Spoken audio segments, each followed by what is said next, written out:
11 महीने का rent agreement होना ये कोई कोइंसिडेंस नहीं है दोस्तों।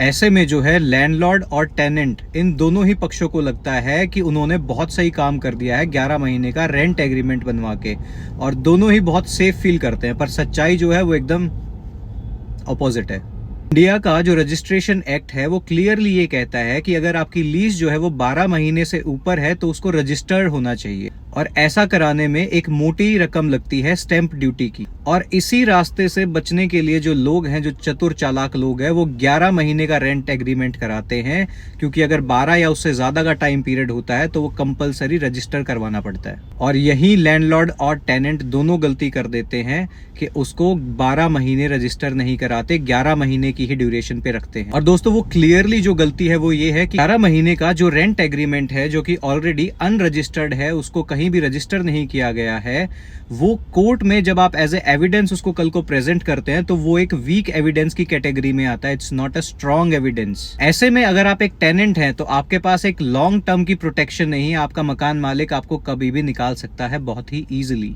और लैंडलॉर्ड के लिए भी ये चीजें खतरनाक इसीलिए हो जाती हैं कि अगर वो एग्रीमेंट जो है वो रजिस्टर्ड नहीं हुआ है कहीं भी जाके, तो लैंडलॉर्ड को टेनेंट परेशान कर देता है, जिसमें लैंडलॉर्ड को टेनेंट से अपना ही मकान खाली कराने में लीगल चैनल से भी सालों लग जाते हैं। ऐसे में अगर आप टेनेंट हैं या है लैंडलॉर्ड तो सिर्फ 11 महीने मत देखिए, आप चुने एक सही रास्ता। सही ड्राफ्टिंग और सही रजिस्ट्रेशन ही प्रॉपर्टी की सेफ एंड सिक्योरिटी है। और दोस्तों प्रॉपर लीगल एडवाइस के लिए स्टे ट्यून टू जाटवोकेट। Thank you.